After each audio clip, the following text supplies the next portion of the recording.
Agradezco mucho la colaboración de Michael Merino, un abogado especializado con, no sé, 30 años cercanos de experiencia en Florida. También ha sido miembro o parte pues, de los instructores del Miami Association of Realtors. Y bueno, pues estas reuniones las va a coordinar en estos días también tanto Hugo Barragán, que está con nosotros. Ahí está, se ve el letrero de él ahí atrás.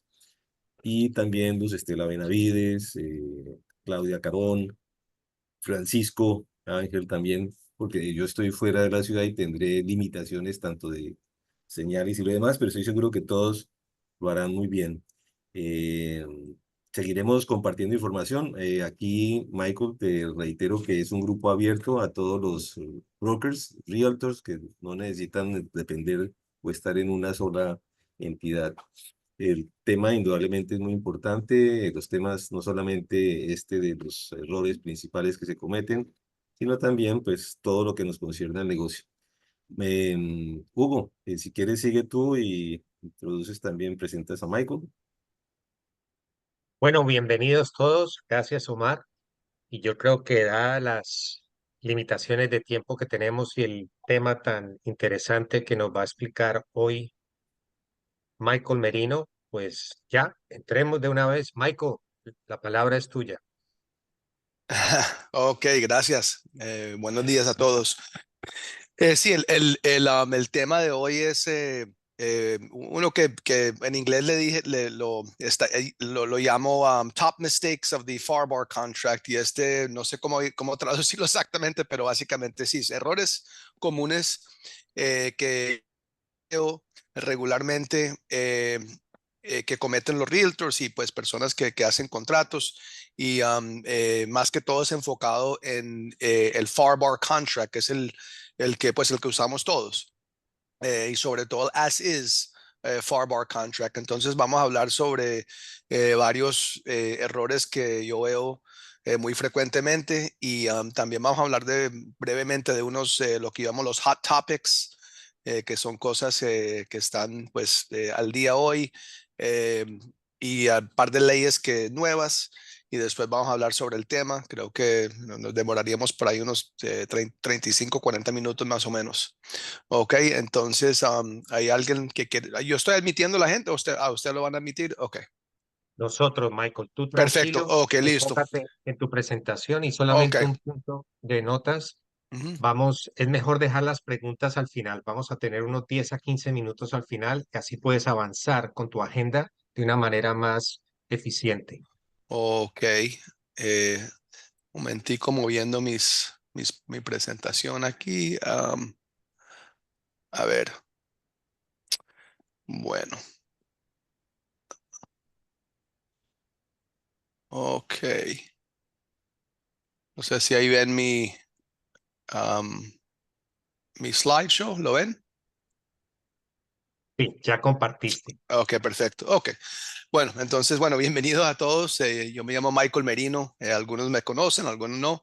Y vamos a empezar entonces. Bueno, lo primero, como todo abogado, tengo mi descargo de responsabilidad, que de lo que estamos hablando hoy no es asesoría legal, sino es para propósitos educativos. Um, Ay, hay un duplicado. Bueno, vamos a entrar directamente a los hot topics y varias cosas que están pasando en el mercado. Primero, pues como muchos han oído, el mercado de condominium. Hay mucho pesimismo ahora en el mercado y la ley de Surfside parece que haber comenzado a afectar el mercado. Las ventas de condominium bajaron un 20% de año a año.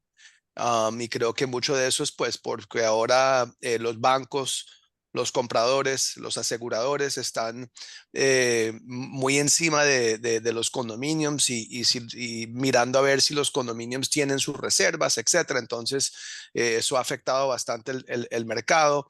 Y yo inclusive como abogado ahora estoy también enfocándome mucho más en ciertos puntos cuando yo reviso documentos de condominio y las finanzas del condominio. Entonces, algo que yo no solo lo estoy haciendo yo, pero como te digo, bancos están muy encima de eso. Ventas de casas en Miami bajaron un 4%, y también otro estadística que vi que me pareció interesante, que fue las cancelaciones de contrato, que en junio se cancelaron 56,000 contratos residenciales en la Florida, que representa aproximadamente el 15% de toda propiedad residencial que está bajo contrato, y fue el porcentaje más alto de cualquier junio registrado en récord. Entonces, algo interesante, y puede que negocios de condominium se están cayendo mucho, como si bajaron las ventas 20%, puede ser también porque se han cancelado muchos contratos de condominio. No sé, pero una estadística interesante. Y lo último de los hot topics era el listing agreement de EXP, que salió que EXP no va a incluir una cláusula para comisión al broker del comprador, y el modelo espera que los vendedores, los sellers, paguen concesiones y que los negocien directamente con el buyer.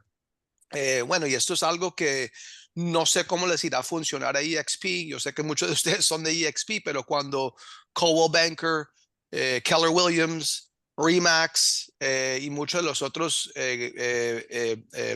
compañías grandes no están usando ese modelo, no sé cómo va a funcionar. Y uno de los problemas con el Buyer Broker Agreement siempre ha sido de que el Buyer Broker Agreement siempre ha existido. No es algo que es nuevo. El Buyer Broker Agreement siempre ha existido. El problema ha sido que no todo el mundo en la industria estaba conforme en usar ese acuerdo. Ahora estamos todos obligados a usar ese formato. Entonces no sé cómo les irá a funcionar. Yo sigo de la opinión de que los vendedores, si quieren vender su casa rápido, como todos, van a querer ofrecer comisiones. Y creo que llegamos a lo mismo. El vendedor paga la comisión, es el que paga la comisión, pero en este caso lo que están haciendo es tratando de promover como el pago de concesiones a los compradores, como no sé, como un código secreto en el MLS para que la gente vean que sí vamos a pagar comisión. Puede que es por eso, pero no sé cómo va a funcionar. Yo creo que todos en la industria estamos tratando de como, acomodarnos con este nuevo sistema. Y en fin, yo creo que va a ayudar bastante a los brokers de buyer. Pero, o sea, este modelo de EXP no sé cómo irá a funcionar, porque, como te digo, si toda la industria no está conforme, yo creo que va a ser difícil. Y yo creo que el modelo que siempre hemos tenido, por lo general con las compañías grandes, va a seguir existiendo, que ese modelo es donde la gente que toma el listado es el que paga esa parte de su comisión a otros brokers. Ese es el modelo que siempre ha existido, y parece que muchos de las compañías grandes van a seguir con ese mismo modelo, y la única diferencia va a ser que no se van a poder ver las comisiones en MLS. Y parece que lo que está haciendo EXP es tratando de como poner comisiones, pero en forma de concesiones. Creo, no sé. Anyway, esa es mi opinión en eso. Um, una nueva ley es que han salido una nueva, que es la ley de transparencia sobre inundaciones. Esto va a ser efectivo el 1 de octubre del 2024, y el objetivo es educar a los compradores sobre la intensificación de los riesgos de inundación. A partir pues en el 2045 dicen que se espera que aproximadamente 26 millones de dólares de bienes raíces en la Florida van a sufrir inundaciones crónicas. Y la ley nueva exige que los vendedores, yo cuando pongo S es vendedor, es seller, y B es buyer.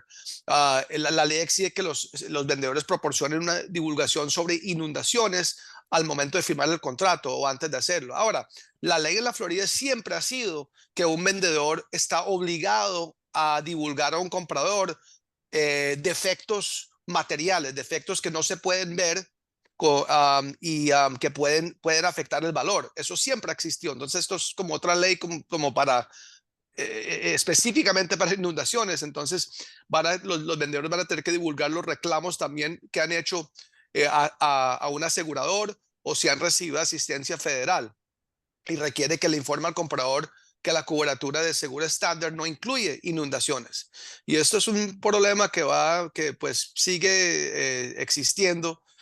No se ha arreglado todavía, pero también puede ser la razón por la cual algunos contratos han caído, porque el seguro termina siendo muy caro. O edificios que no tienen seguro o edificios que no tienen suficiente seguro. Entonces vamos a ver cómo sigue eso. Documentos de condominio efectivo el 1 de julio. Edificios con más de 25 unidades van a tener que publicar copias de sus documentos oficiales y los estudios de reserva en su sitio en su página de web. También hay otros para los HOAs, los Homeowners Association. A partir del 1 de enero de 2025, todas las comunidades que tienen HOA con más de 100 unidades están obligados a mantener también registros oficiales en su página de web o en una aplicación de teléfono.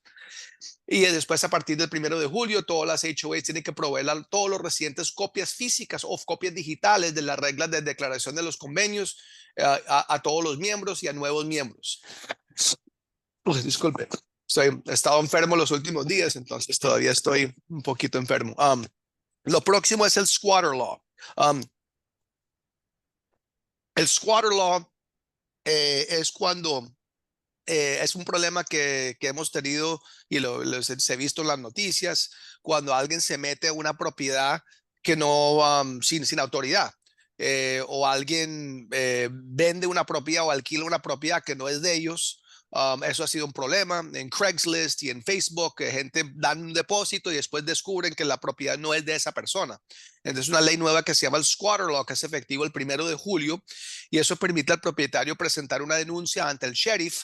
No sé cómo se traduce sheriff, pero todos saben lo que es un sheriff, me imagino, y se cumple con los criterios. El sheriff puede desalojar al ocupante sin tener que ir a corte y sacar a esa persona de manera judicial o a través de un juez, y permite a los sheriffs también cobrar una tarifa por hora para ayudar a los propietarios a mantener la paz mientras cambian las cerraduras y el inquilino retira sus cosas. No inquilino, no son inquilinos, sino al squatter. No sé cómo se dice squatter, no sé si Omar sabe cómo se dice squatter o alguno de ustedes, pero ha creado 3 categorías de leyes de crímenes. Entonces, si uno hace declaraciones falsas por escrito para obtener acceso a una propiedad, es un misdemeanor de 1er grado. Es un misdemeanor de 2º grado ocupar o ingresar ilegalmente una propiedad y causar intencionalmente más de $1,000 de daños. Y es una felonía de 1er grado tratar de mercadear la venta o alquiler de una propiedad sin ser dueño o sin autorización legal. Y esa última parte lo puse en bold, en letra para que lo vean, sin autorización legal. Entonces, cuidado no tener un listado o tener algo por escrito con la persona que es, o que porque también a un realtor puede sin saber meterse a un problema. Entonces definitivamente tienen que hacer su diligencia y asegurar que la persona que te está dando ese listado o que quiere que tú listes esa propiedad tenga la autorización legal de hacerlo. Bueno, vamos a hablar de los errores comunes en el FAR y consejos para buena práctica. Es una guía para los brokers. Bueno, lo primero es el survey y el owner's policy. No solicitar la póliza de seguro de título y el estudio de topográfico cuando te firmen el listing. ¿Por qué es importante eso? Sí, te voy a explicar por qué. Primero, el owner's policy es la póliza de seguro que va a incluir las excepciones. Es bueno que la compañía de título lo tenga de un principio para identificar problemas. Porque una propiedad asegurada no quiere decir que no es que esa propiedad no la puede usar como quiere el que la está comprando. Entonces, muy importante pedir esa póliza. Ahora, no todos los vendedores los tienen, pero importante tener esa póliza. Y el estudio topográfico, el survey, también importante. ¿Por qué? Porque si hay algo que se pasa al límite de la propiedad, es mucho mejor negociar y divulgar eso al principio que al final. Por ejemplo, si tú le dices a un comprador, mire, el deck de la piscina se pasa de la línea 2 pies. Bueno, no hay problema, solo me importa, no es problema. Y lo firman en el contrato, lo divulgan y listo. Pero si ese mismo problema se descubre una semana antes del cierre y la persona tiene abogado, bueno, ya es el final del mundo.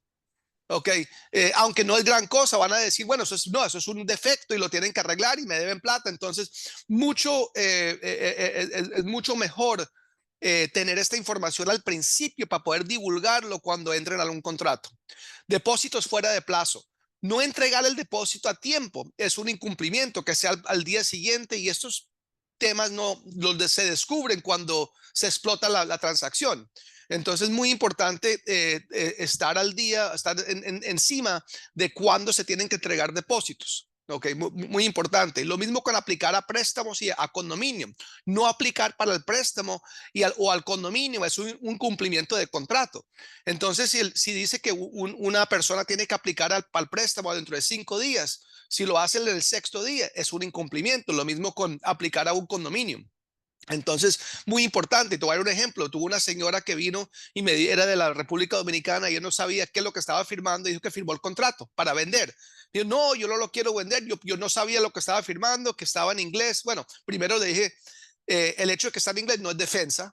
Y segundo, esto es, o sea, es muy difícil un vendedor salirse de un contrato porque no hay muchas cosas que uno puede alegar que no hizo el comprador, excepto de pronto no depositarle el depósito a tiempo, que lo hicieron. Pero la segunda cosa que miramos, yo leí todo el contrato y yo no vi nada defectuoso, nada que podíamos usar para que ella se escapara del contrato, excepto que él decía que el comprador tenía que aplicar en 5 días al condominio. Llamamos al condominio y no lo hizo. Entonces, esa fue la salida. Entonces, y estas cosas, como te digo, no se descubren hasta que alguien se quiere salir del contrato o hay una pelea sobre un depósito. Es cuando estas cosas son importantísimas. Marcar casillas. No marcar casillas y completar espacios en blanco puede hacer que el contrato es anulable porque no hay lo que llamamos un meeting of the minds. Un meeting of the minds es cuando las dos partes de un contrato tienen que acordar los términos críticos como financiación, o quién paga los gastos de cierre. Entonces, si por ejemplo dice que se va a obtener una hipoteca, hay cajas, una caja que dice FHA, una que dice conventional, una que dice other, VA.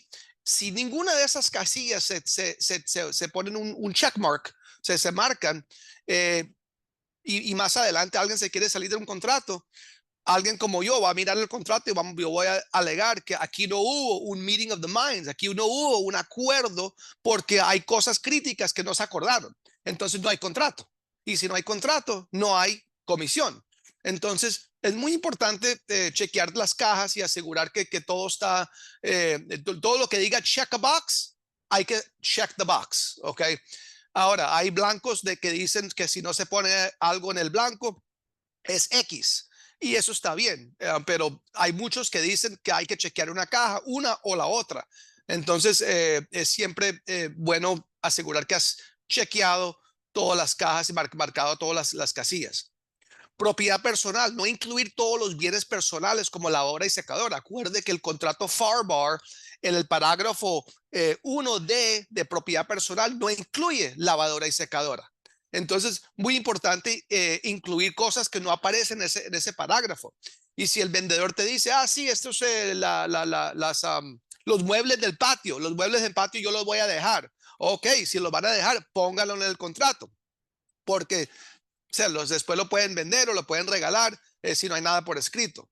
Y lo otro es no excluir cierta propiedad que el vendedor se quiere llevar. Entonces, cuando vas a coger el listing, debes de preguntar, vendedor, ¿hay algo que tú de propiedad personal que tú te quieres llevar? Sí, la lavadora. Yo acabo de comprar la lavadora, no, eso no lo quiero incluir. O la luz que está en el comedor. Eso me lo regaló mi abuela y yo me lo quiero llevar. Entonces, mucho cuidado y haga esas preguntas. Tuve una transacción recientemente que el que tomó el listing, el agente del vendedor, no excluyó ciertas cosas que nos tocó hacer un crédito sobre lo que no estaba excluido. También hay que tener cuidado porque hay sales tax. Se puede, cuando uno coge y empieza a poner línea por línea, el sofá va a ser $900,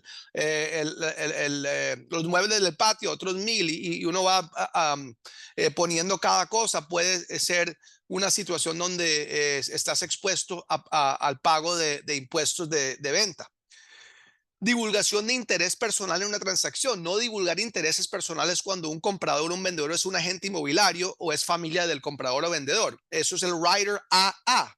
El FARBAR contract, el contrato FARBAR tiene una serie de anexos, riders, que se llaman riders, donde hay uno que es el rider AA, rider AA. Ese rider es el que van a usar si ustedes son parte de una compañía que está vendiendo, comprando, o ustedes mismos son los compradores o vendedores. Lo otro es el parágrafo, muchos errores del parágrafo 6B. El parágrafo 6 es un parágrafo donde hay que chequear una caja o no chequear la caja. La 6B se va a chequear cuando un inquilino va a permanecer en la propiedad después de cierre o un vendedor va a permanecer en la propiedad después de cierre, lo que llamamos el post-occupancy. Ok, entonces si hay un inquilino y el comprador espera ocupar la propiedad del cierre, si no se chequea la parágrafo 6B, el vendedor va a estar obligado a entregar la propiedad sin el inquilino. Y puede que el inquilino tenga un contrato de arrendamiento que corre más allá del cierre. Entonces, importantísimo. Lo otro es entregar el contrato de arrendamiento, el lease, a tiempo al buyer. Un vendedor tiene 5 días después de la fecha efectiva del contrato para entregar el contrato de arrendamiento. Y el comprador tiene 5 días para cancelar el contrato si no le gusta el lease. Entonces es importantísimo entregar ese lease lo más pronto posible si representas al vendedor. Entonces hay 5 días para entregar y 5 días para revisar. Y si el contrato de arrendamiento se entrega el día antes del cierre, el comprador va a tener 5 días y se va a tener que posponer el cierre para darle el tiempo al comprador para revisar ese lease. Lo otro es anexar el post-closing occupancy rider. El contrato, el post-closing occupancy rider. Si el vendedor se va a quedar en la propiedad después de cierre, hay que incluir el post-closing occupancy rider, importantísimo. Y el post-closing occupancy rider requiere que las partes lleguen a un acuerdo sobre el contenido y el formato del lease o un acuerdo post-occupancy.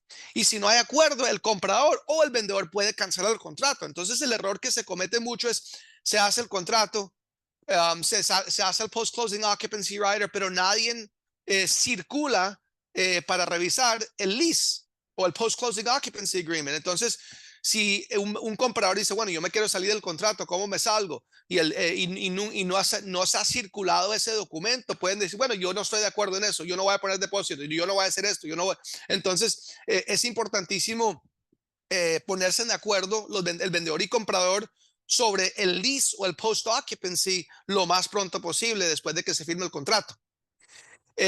Entregar el acuerdo, el lease, lo antes posible para evitar problemas de cancelación es importantísimo. Ahora, asignación. No limitar asignación por parte del comprador. ¿Qué quiere decir asignación? La asignación, estoy hablando del parágrafo 7. El parágrafo 7 del contrato tiene 3 opciones. La primera opción es que uno puede asignar y uno se limpia las manos del negocio y no tienes más responsabilidad o obligación debajo de ese contrato. La segunda opción es yo puedo asignar, pero quedo responsable. Y la tercera opción es no puedo asignar. Ahora, si tú eres un vendedor, quieres limitar asignación, porque si yo hice el negocio con Omar, yo no quiero que él asigne el contrato a Aura y yo tener que hacer el negocio con Aura porque yo no hice mi negocio con Aura. Entonces es importante poner la atención a ese parágrafo y que el vendedor, si tienes el vendedor que la casilla que dice no puede asignar o puede asignar y quedar responsable, sea chequeado. ¿Y por qué se necesita ese parágrafo? Bueno, primero, si tú eres un flipper, un wholesaler, una persona que estás vendiendo contratos, tú haces el contrato y después tú buscas un comprador para que te compre el contrato, tú asignas el contrato por plata, ¿ok? Por consideración. Entonces, si estás haciendo eso, vas a chequear la primera caja. Pero si tú eres, por ejemplo, un extranjero que todavía no has hablado con tu asesor legal, tienes que averiguar cómo voy a tomar título a nombre de un trust, una corporación, un offshore. Vas a chequear esa segunda caja. ¿Para qué? Para poder asignarlo a la corporación o la entidad que vas a usar para adquirir la propiedad.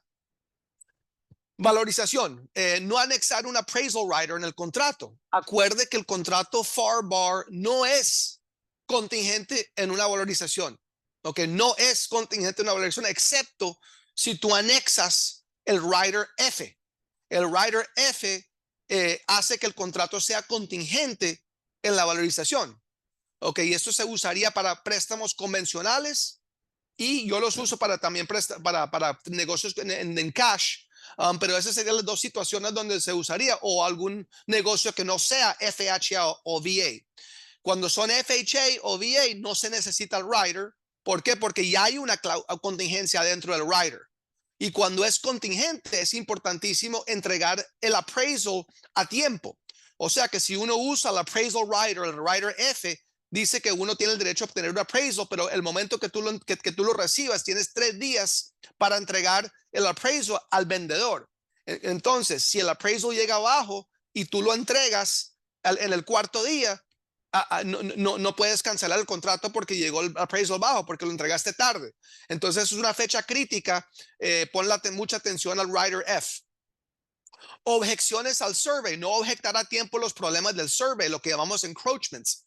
Si hay un defecto donde una piscina o un deck o una cerca cruza el límite, eso es un defecto de título, pero no objetar a tiempo es problemático, porque si no pones la objeción a tiempo, no vas a recibir nada por ese defecto, y el vendedor no está obligado a corregir el problema. Entonces es importante ponerle mucha atención a los surveys, y por eso te dije al principio, pide el survey al principio para identificar esos problemas y para divulgarlos en el contrato, para no tener que tener la sorpresa 2 días antes del cierre que tenemos un survey que tiene un defecto. Okay. Y uno no tiene que ser expertos en revisar un survey, pero muchos de los surveys van a tener una partecita que dice encroachments. Número 1, la cerca en la parte norte cruza el borde. Número 2, la piscina tiene un problema en la parte sur de la propiedad, etcétera. Entonces, importante saber cómo revisarlos, y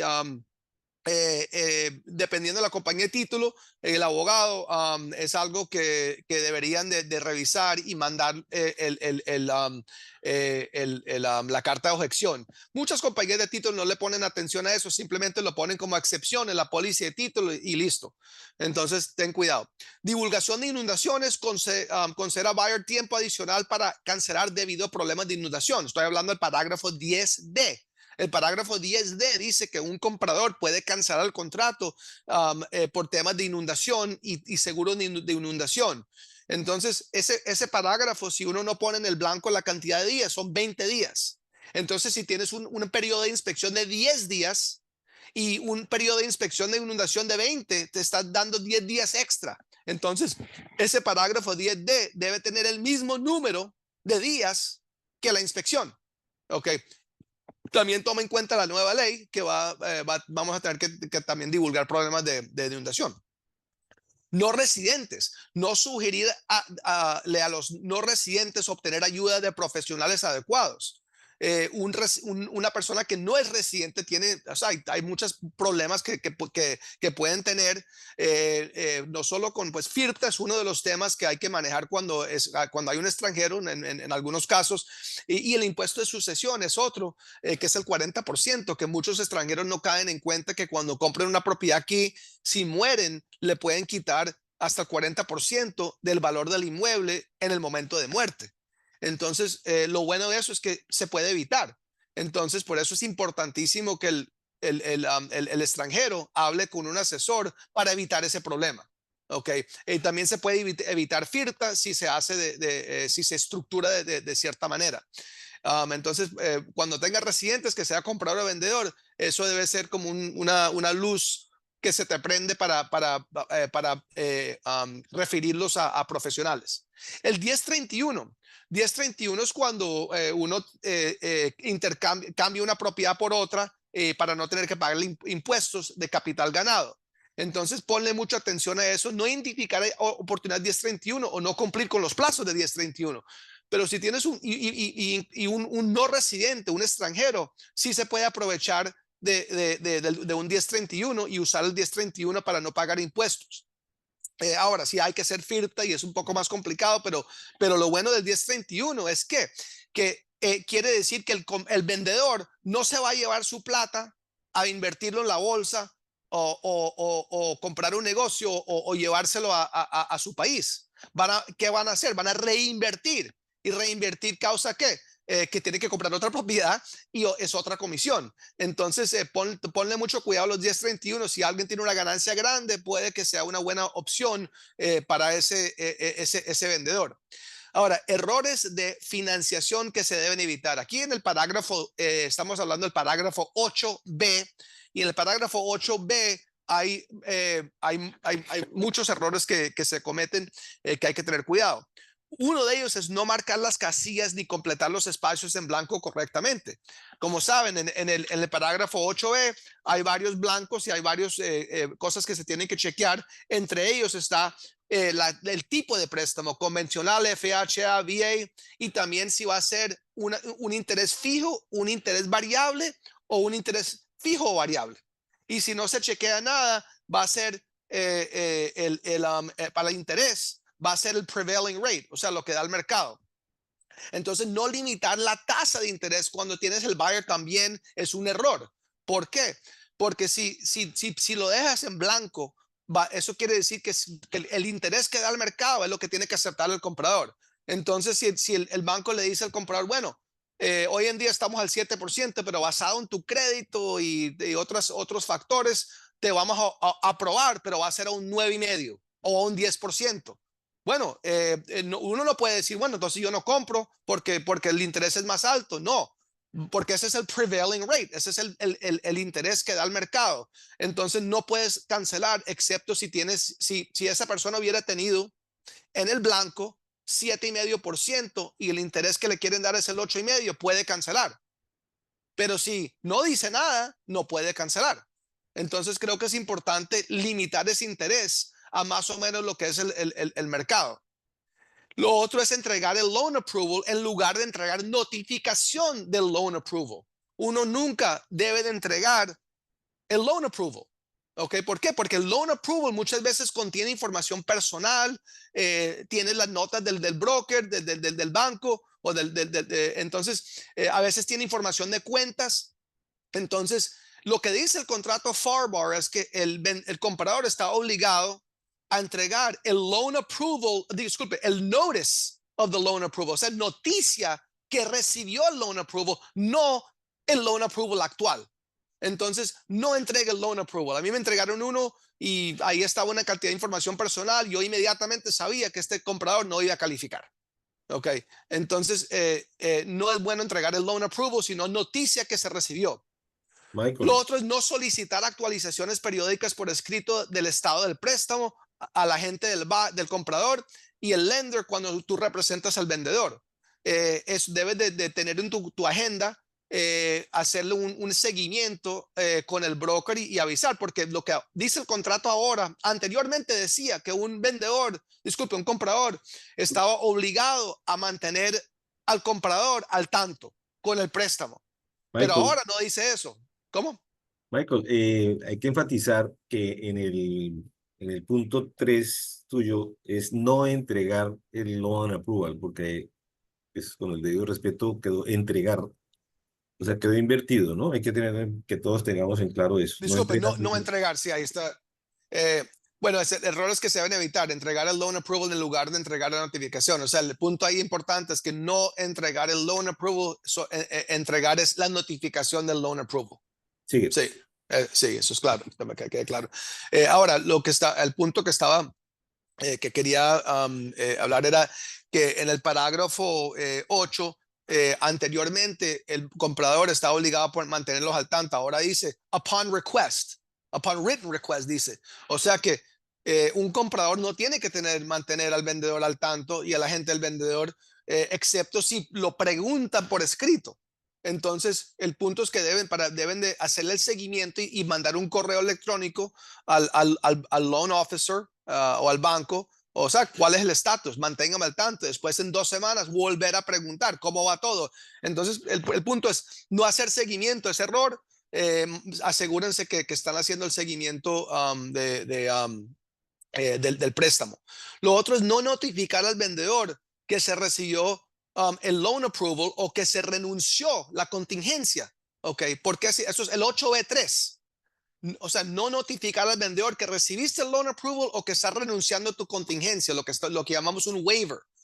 ¿Por qué es importante eso? Porque lo que dice el contrato es que el comprador está obligado a notificarle al vendedor adentro del periodo de loan approval que recibió el loan approval o que no lo recibí, pero yo voy a proceder con el negocio.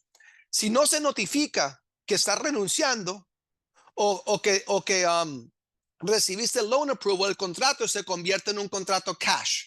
¿Qué pasa cuando se convierte en cash? El comprador pierde el derecho de cancelar debajo de lo que llaman property related conditions y no se puede posponer el cierre si el lender necesita más tiempo debajo de la ley federal. O sea, se convierte en cash. Ninguna de esas cosas las vas a poder usar. Entonces, por ejemplo, si nunca se notificó que no recibiste el loan approval, pero el caso sigue y el broker, sí, vamos a tener el loan approval y se expiró el tiempo. Después sale el loan approval y dice, no podemos hacer el préstamo porque el techo o porque el condominio no tiene suficientes reservas y entonces no se va a poder cancelar esa transacción y por esas razones. O sea que el comprador pierde su depósito. ¿Por qué? Porque se convirtió en cash y no se puede aprovechar de las salidas que le da el contrato el comprador. ¿Por qué? Por no notificar que lo recibieron o que lo están posponiendo. Entonces, hay tres cosas que deben de hacer. Uno es avisar que recibieron el loan approval adentro del tiempo que dice en el contrato. Renunciar la contingencia. O número tres, pedir una extensión del loan approval. Tienen que ser alguna de esas tres cosas, pero no se le olvide notificar o pedir la extensión, porque se convierte el negocio en cash y tú pueden perder el depósito. Permitir el vendedor oportunidad de cancelar por no notificar que se recibió el loan approval o que se renunció a la contingencia. Eso es otro problema con no notificar. El parágrafo 8b5 dice que un vendedor tiene 3 días para cancelar la transacción si el comprador no notifica del loan approval o no renuncia.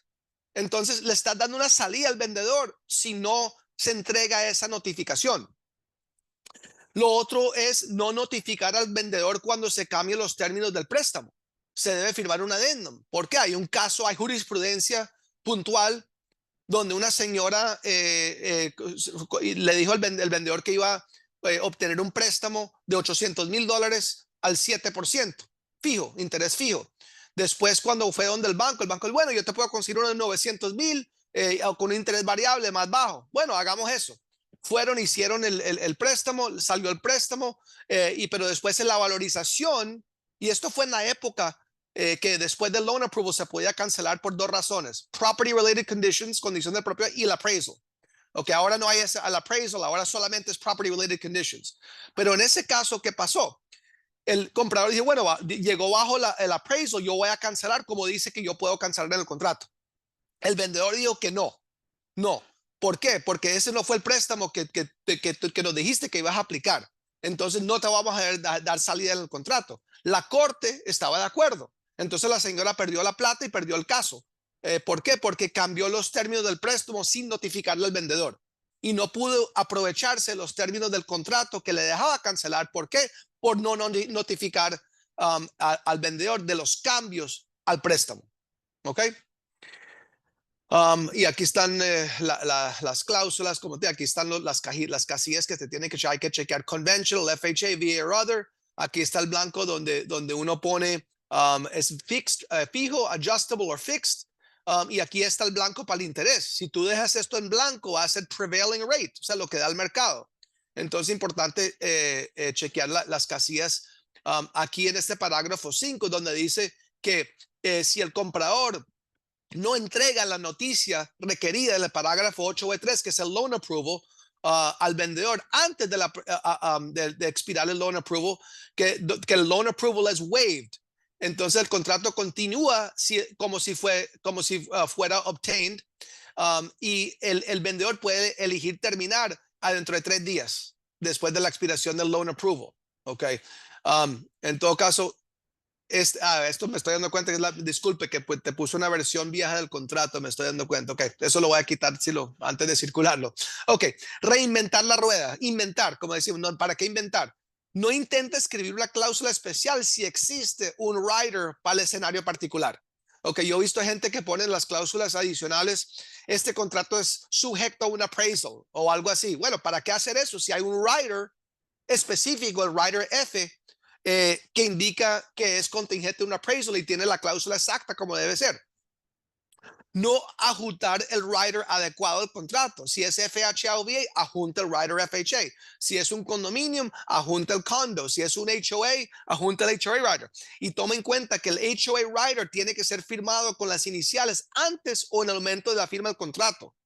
Eso es lo que dice la ley, el estatuto de la Florida. Entonces, ¿qué pasa?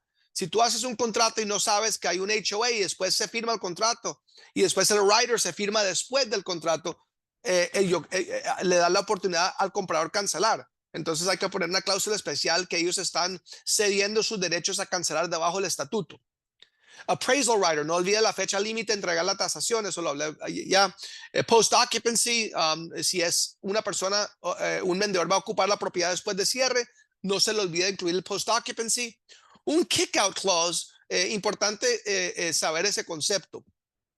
Si tienes un listado y el comprador le da una oferta al vendedor que es contingente en la venta de otra propiedad, debes de tener un kick out clause. El kick out clause te permite decirle a ese comprador, mire, nos llegó otra oferta, te damos la oportunidad de quitar esa contingencia y seguir con el contrato, o si no, vamos a aceptar este otro contrato. Eso es kick out, o sea, salirte de un negocio para entrar a otro.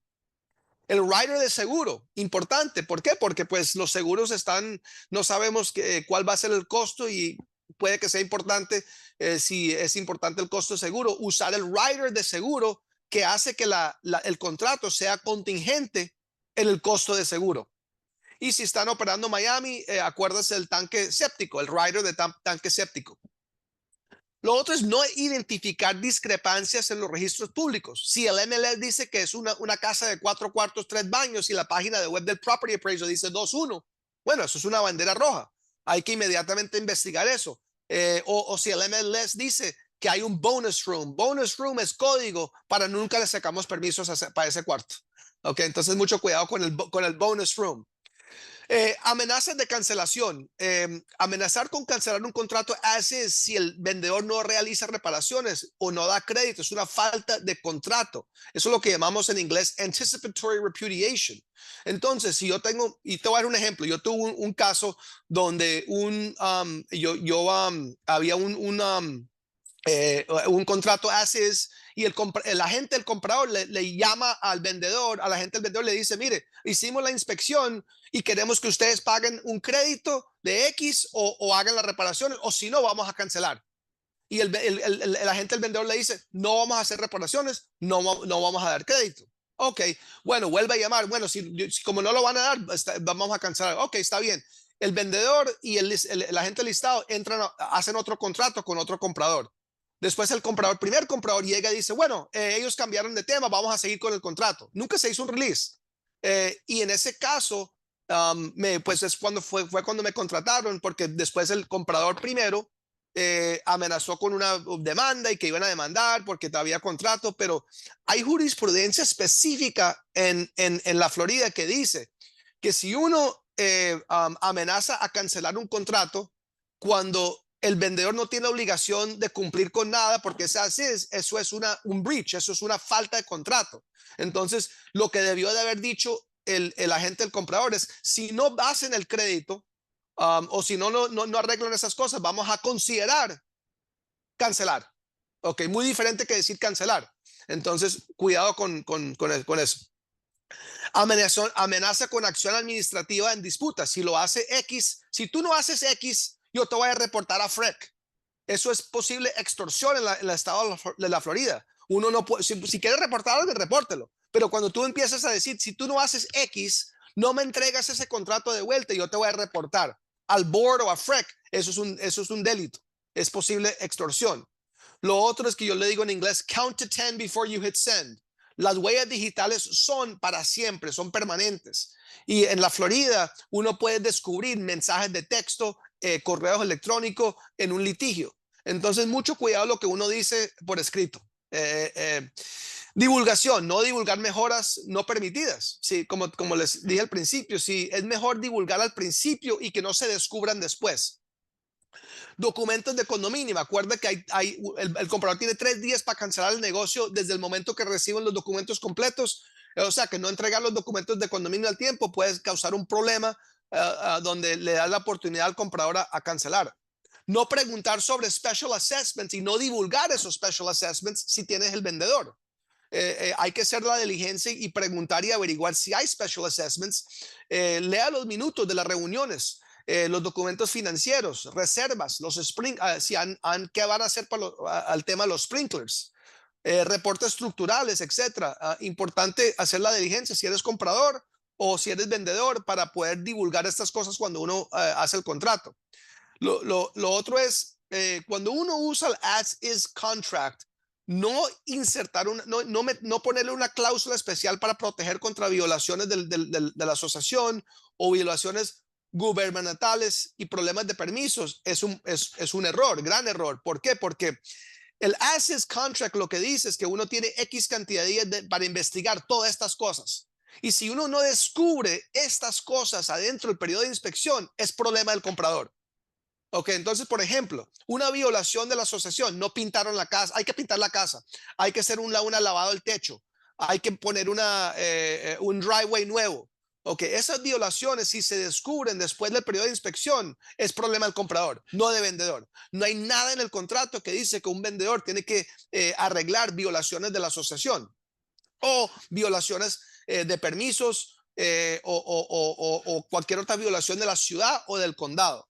Ok, entonces mucho cuidado. Entonces, ¿qué van a hacer? Usar una cláusula como esta, que dice el vendedor antes de cierre y al solo costo de vendedor va a curar o resolver cualquier permiso abierto, expirado, inactivo y curar cualquier problema gubernamental o de asociación. Ok, eso cubre todo. Y así no se tiene que preocupar de esa cláusula tanto, porque esto va a llegar hasta cierre. Lo otro es el control de cierre. No identificar oportunidad de control de cierre. Control de cierre es importante. ¿Por qué? Porque la compañía de títulos son los que registran los documentos, preparan documentos, los hacen firmar, los hacen notarizar, son los primeros para hablar con el banco, son los que reciben la plata, saben qué está pasando con la plata. Entonces, si tienes el vendedor y el comprador quiere que el vendedor pague gastos, es recomendable aprovechar esa oportunidad para controlar el acuerdo. ¿Cómo? Bueno, decir, mire, si yo como vendedor te voy a pagar el 3% de los gastos, parte de esos gastos va a incluir una póliza de seguro de título y como yo la voy a comprar, yo voy a escoger el agente de cierre. ¿Ok?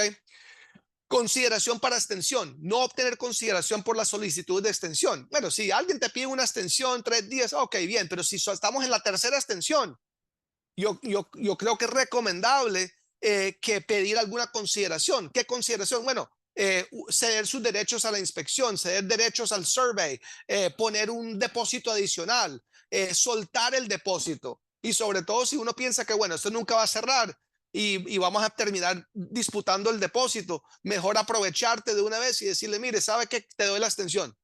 Pero la condición de la extensión es que me tienes que soltar el depósito y me tienes que pagar por día X cantidad por la extensión.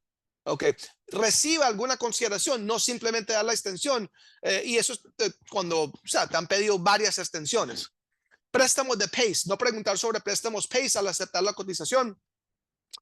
El estatuto 163.08 dice que el vendedor tiene que proporcionar una divulgación por escrito de cualquier gravamen PACE antes de firmar el contrato. Los préstamos PACE son asumibles, pero deben de negociarse en el contrato y el prestamista tiene que estar de acuerdo en aceptar ese contrato PACE. Ok, ya estamos terminando. Autoridad corporativa, no verificar con Sunbase la autoridad corporativa de los que están firmando el contrato. Si el contrato lo firmó Omar Jiménez, pero en el Sunbase aparece Juan González, bueno, tienes que preguntar por qué. Juan González está autorizado y debajo de qué autorización. ¿Es una resolución corporativa o cómo? ¿Poder o qué es lo que es? Entonces, ponerle mucha atención a eso. ¿A quién te está firmando el contrato? Si la persona firmando es la persona autorizada. El escrow letter, no pedir un escrow letter. Eso es importantísimo. Si eres el vendedor, no hacer el seguimiento para confirmar que los depósitos que se han dado a la compañía de título, el abogado, han sido cleared en la cuenta del escrow agent. No completar el parágrafo 2 del contrato con la información de agente de escrow, importantísima. Eso es una violación de FREC. Si tú no pones en el contrato quién tiene la plata, te tiene que decir en el contrato quién tiene la plata. También entender la diferencia entre escrow agent y closing agent. El que aparece en la primera página es el escrow agent que tiene el depósito, pero no necesariamente van a ser el closing agent. El closing agent y el escrow agent muchas veces es la misma entidad, pero no siempre. Entonces entender que hay que distinguir entre esos dos. Oportunidades de asumir hipotecas, no de identificar la oportunidad de asumir una hipoteca. Hoy en día hay aproximadamente el 11% de hipotecas FHA están atrasados más de 90 días. ¿Por qué menciono FHA? Porque las hipotecas FHA son asumibles. Ok, una hipoteca que se originó en el 2018, en el 2019 o el 20 tienen intereses de 3%, 3,5%. Entonces, es una buena oportunidad para mercadear esa propiedad, para poder decirle a los compradores, mire, esta propiedad tiene una hipoteca FHA asumible al 3%. Se vende más rápido la propiedad y también es buena oportunidad para inversionistas. También en algunos casos se puede asumir hipotecas Fannie Mae cuando están atrasadas. Eso no se sabe mucho porque las hipotecas convencionales por lo general no son asumibles, excepto cuando están atrasadas. En algunos casos. Transferencias de título sin comprender las consecuencias es otro. Hay mucha gente que vaya al quick claim deed, van a la compañía de título, la compañía de título le prepara un quick claim deed, lo firman y lo registran sin saber las consecuencias. ¿Cuáles son las consecuencias? Uno, puede ser estampillas de documento. Un impuesto. En el condado de Broward, por ejemplo, es 0.007 por la cantidad de la consideración. Entonces, una transferencia de un inmueble de $300,000, los doc stamps serían 2,100. Ok, para que tengan una idea. Revalorización de la propiedad. Si tú haces una transferencia de Omar a Michael Merino o a Omar a una compañía, el condado puede ir y reevaluar esa propiedad y ponerla al valor del mercado de hoy. Ok, eso no lo pueden hacer si no hay cambio de título. Lo otro es el seguro. Puede cambiar el seguro, el costo del seguro y el due on sale clause. Si hay una hipoteca y te pones a transferir la propiedad, quiero transferirlo a mi hijo. Si haces eso, el hipotecario puede exigir que toda la hipoteca se pague de una vez porque es una violación de los términos de la hipoteca. Y de último, si tienes un extranjero y cogen y transfieren una propiedad de Juan González al hijo, hay un impuesto de donación del 40% del valor del inmueble en el momento de la transferencia. O sea que mucho cuidado, que hay bastantes consecuencias. Hay que hablar con un asesor antes de hacer esos tipos de transferencias. No vaya a una compañía de título porque los compañías de título no te dan asesoría legal.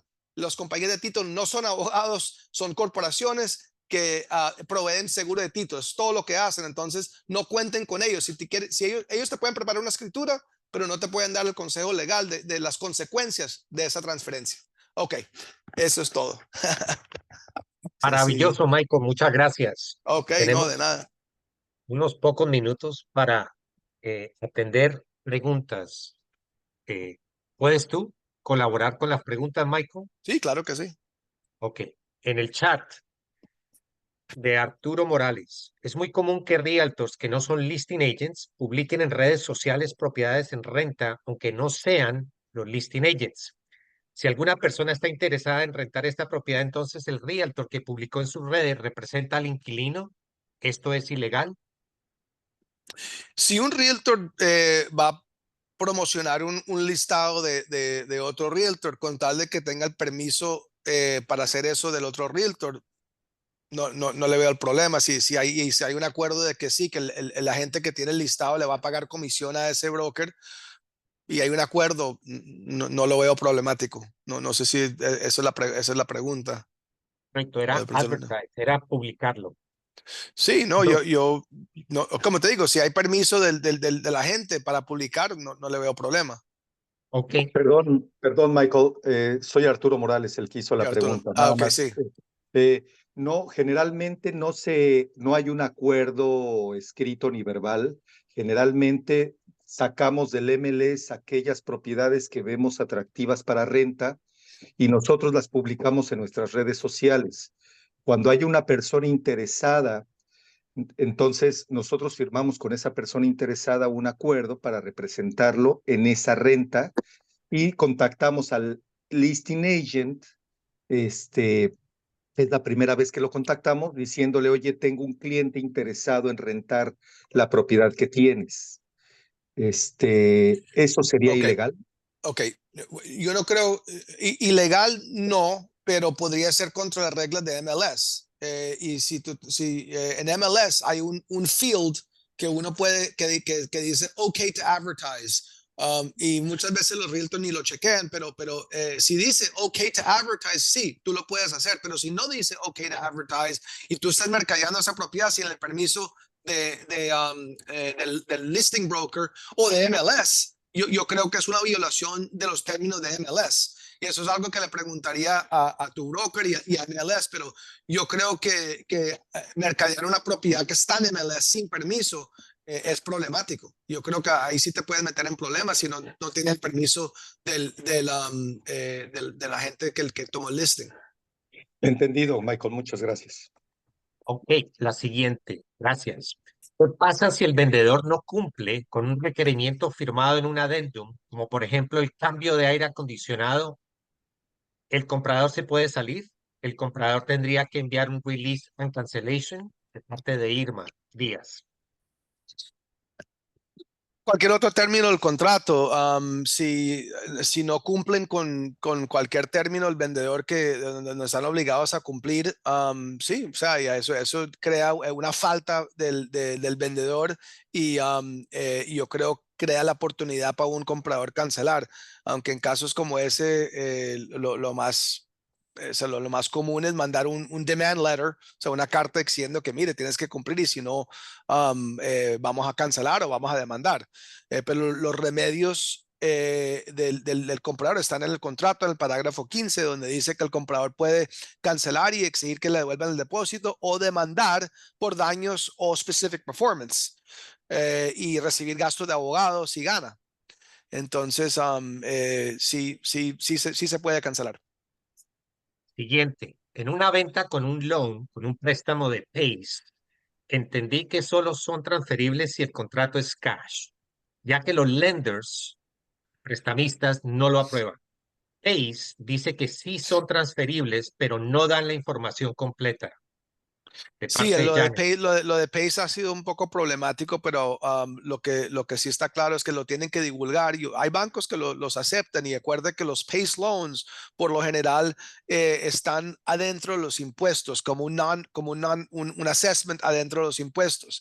Entonces, eso sigue con la propiedad cuando hay una transferencia. Entonces, lo importante es que se divulgue en el contrato que hay un PACE loan y notificar también al banco que hay un PACE loan y en fin, sí, el banco tiene que aprobarlo. El banco puede decir que no, nuestros requerimientos no permiten un PACE loan o el PACE loan sube la cantidad del pago y no lo aprobamos. Pero por lo general yo he visto bancos que lo aprueben, pero tiene que pasar por underwriting de que hay un PACE loan. Gracias. Nada. De parte de Marta Lucía, las notificaciones de cambios en las condiciones en el préstamo se deben hacer a través de un addendum o Sí. simplemente con un email. Yo creo que es preferible un addendum, pero también se podría hacer por un email, pero yo creo que mejor práctica es usar un addendum y que el vendedor se ponga de acuerdo, que mire, cambiamos los términos, vamos a ir con un préstamo variable por el 75% en vez del 90% o algo así, pero debe de haber algo por escrito. Yo creo que si se manda un correo y uno dice, mira, si no hay objeción, vamos a proceder y nadie pone una objeción, yo creo que está bien, pero yo creo que mejor práctica usar un addendum. Lo tiene la mano levantada. Pablo, dinos, Pablo Ajón. Estás en mute, Pablo. Estás en mute.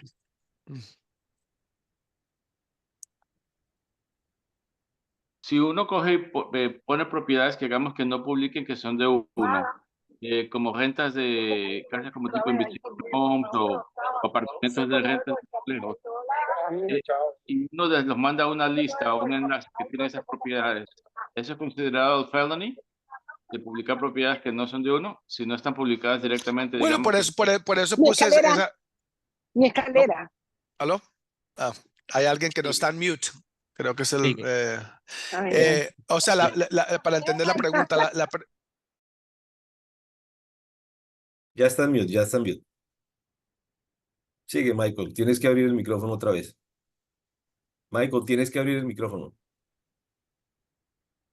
Michael, abre el micrófono tuyo. No sé. Qué pena, es que tocó cerrar Ok, los... no, está bien, ok, ok. Bueno, la pregunta, Pablo, creo que la pregunta es que si uno publica esas propiedades sin autoridad, si es una felonía. Según ese estatuto, puede ser, aunque en el ejemplo tuyo, tú estás publicando propiedades que están en MLS, sin Sale. permiso.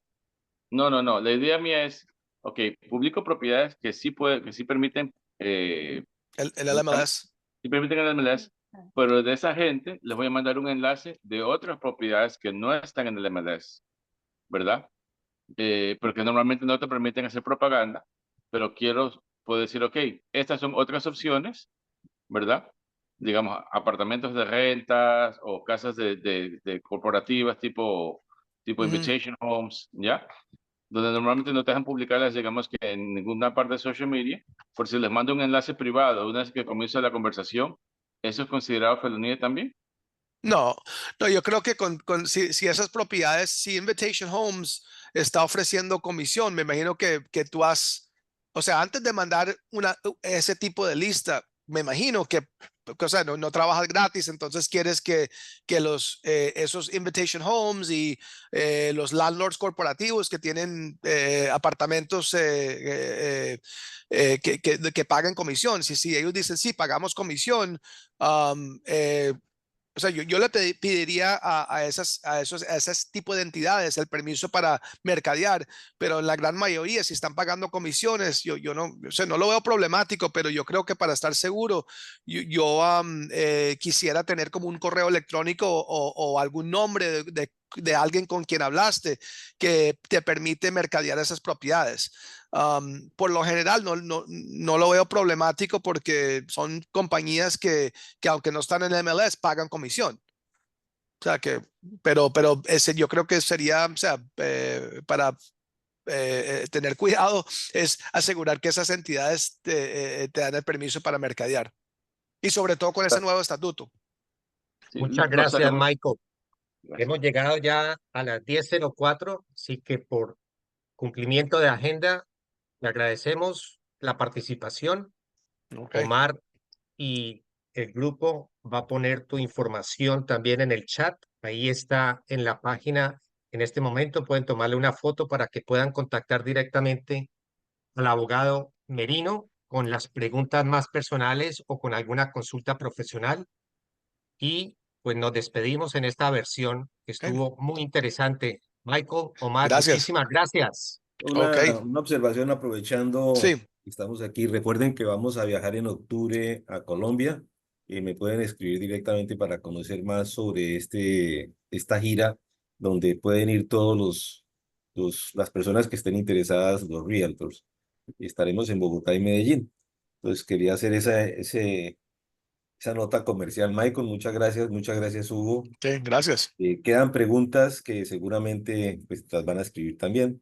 Y te vamos a pedir un favor ahora, Michael, yo te escribo. Ok. eh, y entonces, bueno, muchas gracias, como dijo Hugo, pues terminando la sesión. Gracias a Ok. todos. Sí, gracias a todos. Carmen, me alegra verte. Marta Lucía, etcétera. Los saludos de bienvenida a todos. Mañana nos vemos nuevamente. Gracias. Chao. Chao.